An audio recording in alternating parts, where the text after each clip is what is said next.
हर खबर की अपडेट सबसे पहले पाने के लिए सब्सक्राइब करें हमारे न्यूज चैनल को। घंटे का बटन दबाकर पाएं सबसे तेज समाचार आपके मोबाइल पर।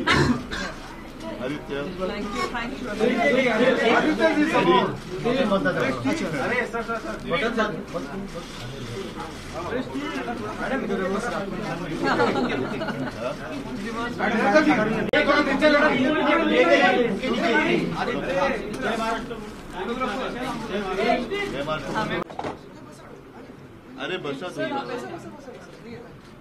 अरे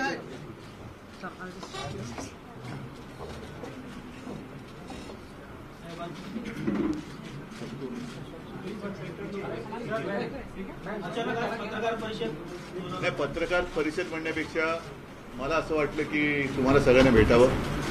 असं एकत्रित बरेच दिवस भेटलेलं नाही आणि भेटल्यानंतर जरा चांगलं काही सांगावं म्हणून आज मी तुम्हाला मातोश्रीत बोलवलेलं आहे.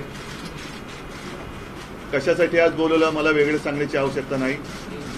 प्रियंकाजींना आपण सगळेजण ओळखता आणि निवडणुका आता सुरू झालेल्या आहेत. मतदान सुरू झालेलं आहे. पहिला टप्पा, दुसरा टप्पा, तिसरा टप्पा असे टप्पे टप्पे करत मे महिन्यामध्ये या निवडणुकांचा निकाल लागेल.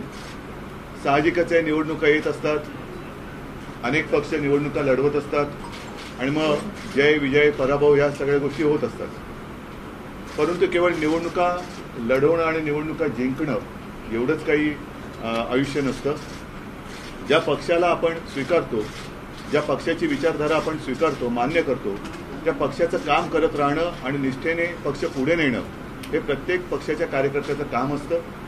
मला असं वाटतं मी आणखीन काही बोलण्यापेक्षा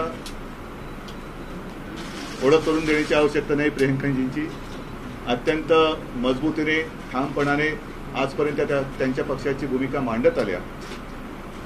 बराच विचार केल्यानंतर त्यांना असं वाटलं की त्या ज्या काही करू इच्छितात ते करण्यासाठी मला आज अभिमान वाटतो, एक समाधान आहे की त्यांना शिवसेना हा पक्ष, ही संघटना अधिक योग्य वाटली आणि म्हणून त्यांनी आज शिवसेना पक्षात आणि शिवसेना परिवारामध्ये प्रवेश करण्याचा निर्णय घेतलेला आहे. प्रियंका जी, आपका मैं स्वागत करता हूं और मला माहिती आहे, मला खात्री आहे की त्यांची बाजू किंबहुना त्यांचे जे काही विचार आहेत ते माझ्यापेक्षा त्या अधिक प्रभावीपणे आणि मजबूतीने मांडू शकतील.